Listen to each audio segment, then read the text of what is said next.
Ever since your filibuster earlier this month, your standing in the Republican Party has certainly shot up. As we mentioned, you won the CPAC straw poll. You made a major speech on immigration reform this week, and you're going to headline an Iowa State Republican dinner in May.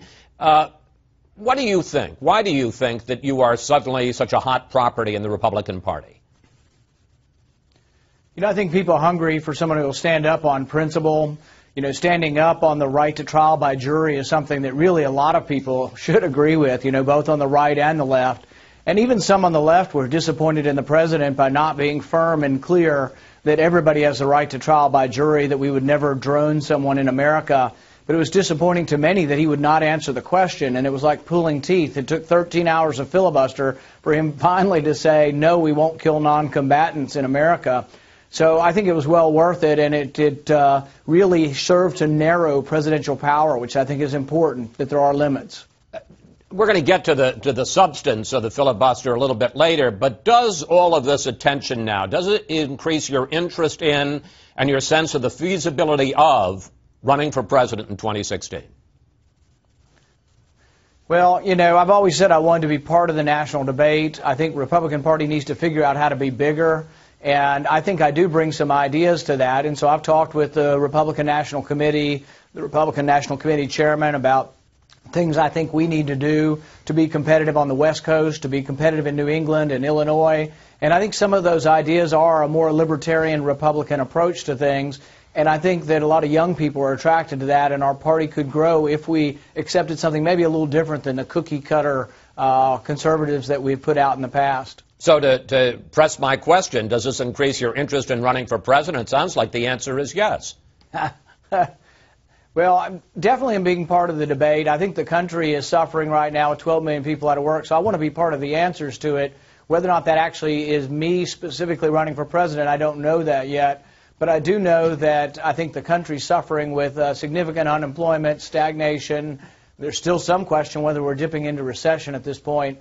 So we do need something new. The party needs something new to grow, and I want to be part of that. I want to pick up on that because Republicans right now see you and Florida Senator Marco Rubio jockeying for position. At CPAC, you talked about your various ideas, and we're going to get into them in a moment, for how to grow the party. Senator Rubio also talked about it, and let's take a look at what he had to say. We don't need a new idea. There is an idea. The idea is called America, and it still works. Question: is that enough? America still works? Well, I don't think we need new principles. I think the principles we have, we need to be more explicit with. And instead of, you know, working around saying, oh, we want revenue neutral tax reform, I think we need to stand up and say we want to leave more money in the economy. We want to reduce taxes. That when Reagan did it, we had 7% growth in 1 year. That's the kind of, I think, bold leadership we need. But it's not a new principle. We don't have to reinvent ourselves in that way. But we do have to stand on principle. And unless you really stand for something, people aren't motivated to go out and vote for you. Well, all right. Let's talk about some things you stand about. Immigration, because you came out with your ideas for a comprehensive plan this week. And since then, you're taking fire from both the right and the left. You called your plan for creating a legal status, not citizenship, but a legal status for the 11 million folks who are already here, illegal immigrants who are already here. But you're taking fire from the right because you oppose the E-Verify system, which would make it easier for employers to check whether their workers are in fact legal or illegal. Why would you oppose that? Well, that's not the main part of my plan. The main part of my plan is trust but verify, that says we have to have border security. Conservatives have always wanted border security before we had immigration reform. The amendment that I will add to the bipartisan plan will ensure that there is border security and that Congress gets to vote on that border security every year in order for it to go forward. With regard to E-Verify, it's not that I'm opposed to some sort of database check. For example, when you come into the country, I think the country should do a background check on you to find out if you're a felon or if there's a problem.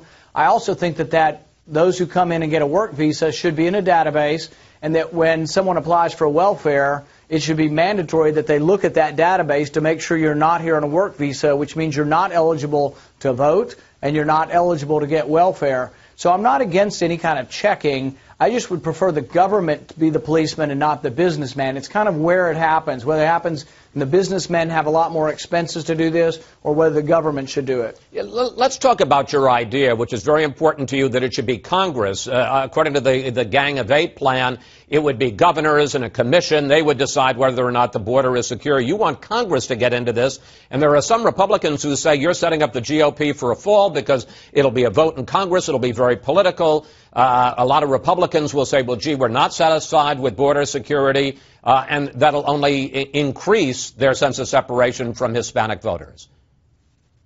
I would argue the opposite. I would argue that you're only going to get the conservatives, particularly a Republican House, to pass immigration reform if we as conservatives are reassured that the border is controlled and that we get to vote on whether the border is controlled. We have not believed in the past that the promises came true. In 1986, when we normalized folks, they said, oh, you'll get border security, and a lot of us feel like it never happened. That has soured the debate for 20-some-odd years now. So the only way you get this forward, I think my trust but verify, actually will bring the House along. No immigration reform is going to happen unless Republicans in the House sign on to it, and I don't think they'll sign on to it unless you get something like what I'm talking about. And it would include governors as well, would include Border Patrol, Investigator General, and it would have a matrix of things such as how many people are being captured, how many people with felons are being turned away, that kind of thing, and then Congress would vote on it. The main reason I don't want the president just to stamp it is I don't really trust any president, Republican or Democrat, to do a good enough job to say the border is really secure. Every representative should get to vote on that. You are, as you mentioned, a libertarian conservative, and in your CPAC speech, you embrace some of those principles. Let's take a look. Our party is encumbered by an inconsistent approach to freedom. The new GOP will need to embrace liberty in both the economic and the personal sphere. Let's talk about the personal sphere, because you would like to relax some of the laws for people who possess and are smoking marijuana. And you also in the Senate have voted against, in fact, to ban, or rather against a ban on synthetic recreational drugs. Why are you more lenient on drug laws, sir? The main thing I've said is not to legalize them, but not to incarcerate people for extended period of times. So I'm working with Senator Leahy. We have a bill on mandatory minimums. There are people in jail for 37, 50, 45 years for nonviolent crimes, and that's a huge mistake. Our prisons are full of nonviolent criminals. I don't want to encourage people to do it. I think even marijuana is a bad thing to do. I think it takes away your incentive to work and show up and do the things that you should be doing. I don't think it's a good idea. I don't want to promote that, but I also don't want to put people in jail who make a mistake. There are a lot of young people who do this, and then later on in their 20s they grow up and get married and they quit doing things like this. I don't want to put them in jail and ruin their life. Look, the last two presidents could conceivably have been put in jail for their drug use. And I really think, look what would have happened. It would have ruined their lives. They got lucky, but a lot of poor kids, particularly in the inner city, don't get lucky. They don't have good attorneys, and they go to jail for these things, and I think it's a big mistake. Actually, I think it would be the last three presidents, but who's counting? Let me ask you about a different issue. There you go.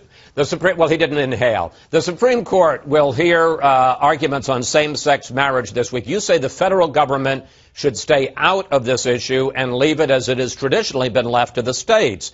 Should the court therefore strike down the Defense of Marriage Act, which is one of the cases it's going to be hearing this week, which bans federal benefits for same-sex couples who are legally married in their state? Would you strike down that as federal interference in a state matter? I think it's a really complicated issue. I've always said that the states have the right to decide. I do believe in traditional marriage. Kentucky's decided it, and I don't think the federal government should tell us otherwise. There are states that have decided in the opposite fashion, and I don't think the federal government should tell anybody or any state government how they should decide this. Marriage has been a state issue for hundreds and hundreds of years. DOMA's complicated, though, because DOMA does provide protection for the states from the federal government, but then you're right, part of it federalizes the issue. I think there's a chance the court could strike down the federalization part of it. If they do, I think the way to fix it is maybe to try to make all of our laws more neutral towards the issue. And I don't want the government promoting something I don't believe in, but I also don't mind if the government tries to be neutral on the issue You know, the tax code, I'm for a flat income tax, and we wouldn't have marriage as part of the tax code. Health insurance, I think there's a way to write it where it would be neutral, and you wouldn't bring marriage into the whole idea of health insurance. I want to go back to your filibuster, in which you argued against the president's drone policy, especially with regard to targeting of American citizens on American soil. After you had filibustered for 13 hours, you got this letter from Attorney General Holder, in which he wrote, "Does the president have the authority to use a weaponized drone to kill an American not engaged in combat on American soil?" The answer to that is no. Senator Paul, after your filibuster, you said you were very happy with that letter. But in fact, doesn't it leave a huge loophole? Because it seems to me what Attorney General Holder is saying, just by implication, or is that the president does have the authority to use a drone strike on an American on U.S. soil who is involved in combat. Well, and see, here's the thing is I've never argued against if people are attacking the Twin Towers with planes, an imminent threat or an active ongoing threat. I've never argued you wouldn't use drones or planes or F-16s to repel that kind of attack. The problem is that a lot of our drone attacks, our targeted killing overseas, are killing people not actively engaged in combat. And that's another debate, but that kind of standard can't be used here. If you're accused of being associated with terrorism, which could mean you're an Arab American and you've sent emails to a relative in the Middle East, you should get your day in court, and I think you should get a lawyer and a trial, and I think most Americans agree to that. Did the president completely slam the door on not using drones? No, I think there's some wiggle room in there, but we did force him to at least narrow what his power is, and that was my goal. Senator Paul, as I was studying up for this interview and hearing you today, I'm having some difficulty figuring out exactly where you are on the political spectrum, because in some senses you're to the left of Barack Obama when it comes to drones. On the other hand, you're to the right of Congressman Paul Ryan, whose budget you opposed, voted against this weekend in the Senate, because you say that it doesn't cut the budget, balance the budget fast enough.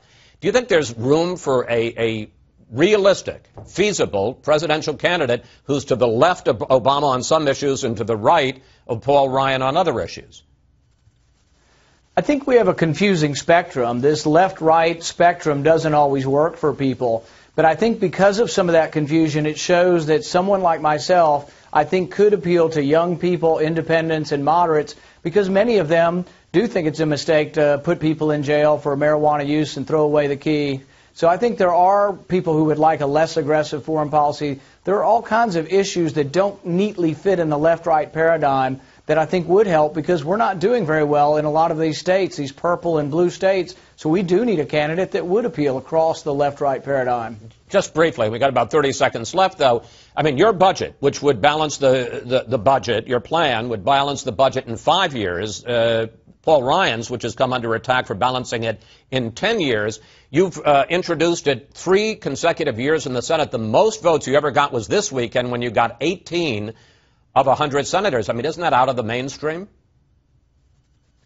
Well, the thing is I think the legislature is about 10 years behind the public. For example, I've introduced amendments to quit sending money to Egypt and build bridges here in the United States instead of in Egypt. I'll bet you 90% of the American people agree with me, but 80% of my senators disagree with me. So I would argue the Senate is not up to date with what the people really want.